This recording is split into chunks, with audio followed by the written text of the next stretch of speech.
Russian negotiators demand that Ukraine surrender a fifth of your country. Supporting Ukraine makes us stronger, not weaker. You're an American taxpayer.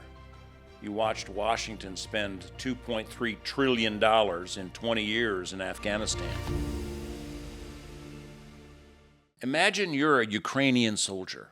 For 3 years, Russian missiles have rained down on apartment buildings in your hometown.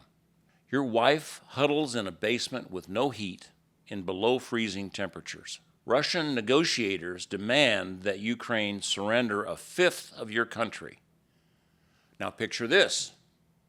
You're an American taxpayer. You watched Washington spend $2.3 trillion in 20 years in Afghanistan. Your national debt is $38 trillion. Until recently, your border was not secure.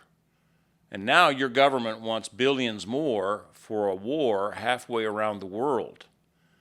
Both Americans who advocate isolationism and Ukrainians who plead for help have a point. Today, I'm going to show you why this war matters, why both sides are partially right, and what common sense tells us to do. Welcome, patriots, to Common Sense for America.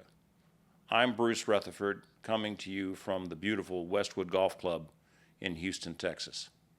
If you're watching on YouTube, hit that like button and subscribe. Now let's dive in to the solution in the Ukraine. Peace talks just wrapped up in Abu Dhabi. Russia demands the Ukraine surrender the Donetsk region, about 20% of the Ukrainian nation.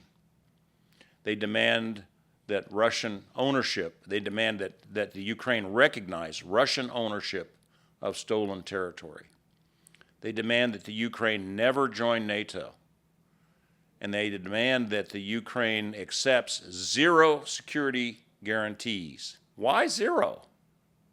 Well, that's because Russia plans to invade again in 5 years or less. I know what you're thinking. Bruce, this is not our fight. We should stay out of it. And I understand that view. Thomas Jefferson's first inaugural speech said, "Peace, commerce, and honest friendship with all nations, entangling alliances with none." George Washington said, "Steer clear of permanent alliances." Now, our founders escaped foreign power struggles. They did so because they had the Atlantic Ocean protecting them from Europe. And that was very wise counsel at the time when our country was so weak. And the isolationists aren't wrong about everything. We have spent $2.3 trillion in Afghanistan with mixed results. Ukraine does have corruption problems, and we're only just now getting our border secured. We are $38 trillion in debt. That's $300,000 for every man, woman, and child in America. Nuclear escalation is a risk in Europe. Now, these are legitimate concerns, and all patriots share these concerns. But let me show you why this situation is different. In 1980, Reagan faced the same choice. Soviets invaded Afghanistan with 100,000 troops. Reagan didn't send American troops. He armed Afghan fighters. They called it Operation Cyclone. His support started at $30 million per year, and it grew to $630 million. In 1986, we supplied Stinger missiles, and Afghans started shooting down Soviet helicopters. The Soviets lost 14,000 killed, 50,000 wounded. The Soviets spent somewhere between $3 and $12 billion annually on that war. In February 1989, the Soviets withdrew. 2 years later, the Soviet Union collapsed. Reagan won the Cold War without American troops fighting the Soviets. Now here's the honest part. Some of those fighters became the Taliban and Al-Qaeda. That's a fact. Was it still right? I think so. It bankrupted the Soviet Union, but there was a price. There's always a price. Does that mean we should not support Ukraine? No, I don't think so. We must support Ukraine. It means we need to have a clear strategy and understand the risks. Let's look at the numbers. Russia's economy is $2.2 trillion. Now, the economy of Texas alone, if it stood as an independent country, is $2.77 trillion. It's bigger than Russia. Wars are won by larger economies with superior technology. If the U.S. and its NATO allies fully support Ukraine, our combined economies are 10 to 20 times, maybe 30 times Russia's size. Russia has suffered 1.2 million casualties in the Ukrainian war already, more than any other major power since World War II. Ukrainian forces kill Russians at a ratio of 5 to 1, sometimes even 7 to 1.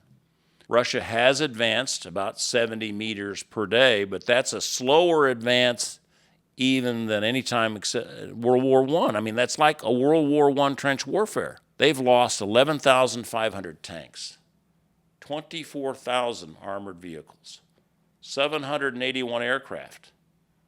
But Putin keeps fighting. He's betting America loses interest, loses heart, before he runs out of bodies. Now, isolationists say, walk away. Let Europe handle it.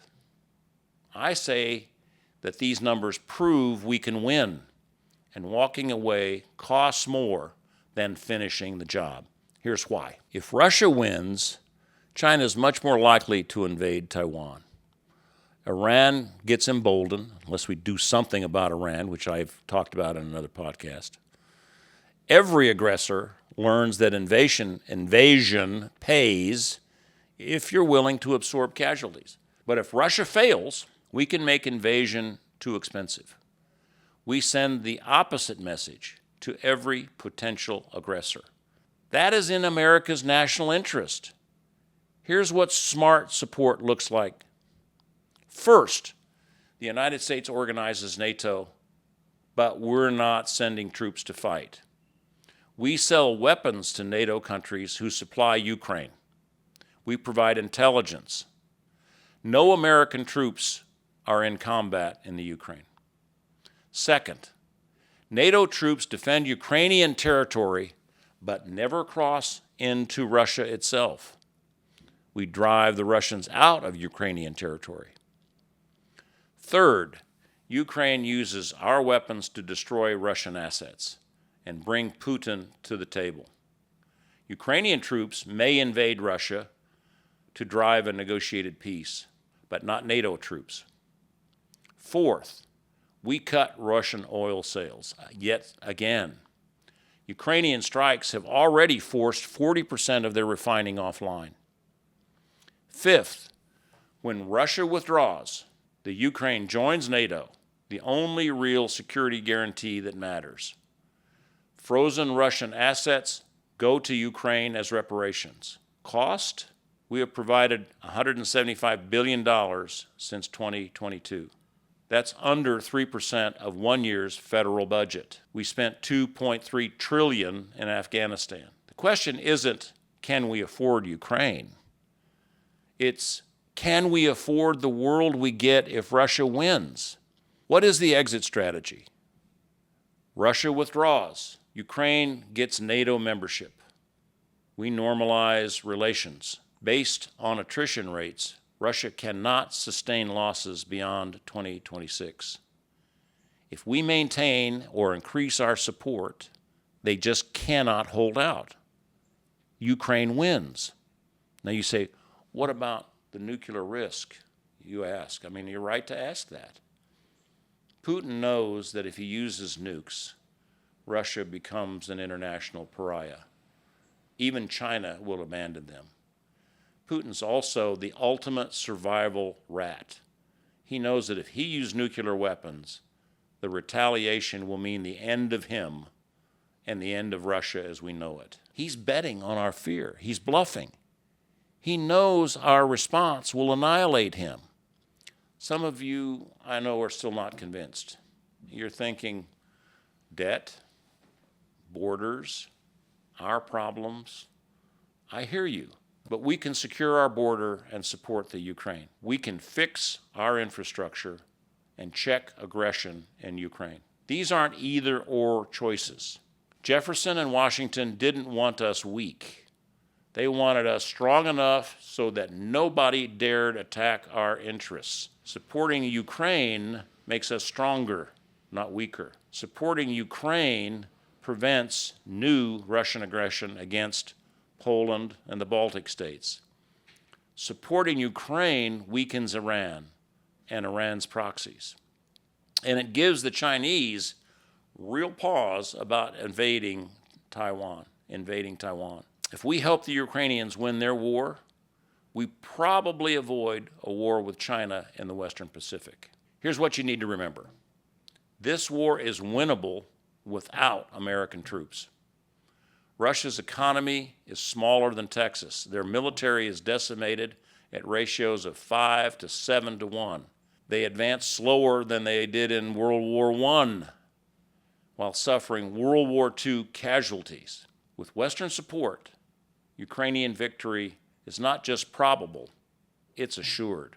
The alternative, a world where nuclear powers conquer neighbors with impunity, that costs far more than supporting Ukraine now.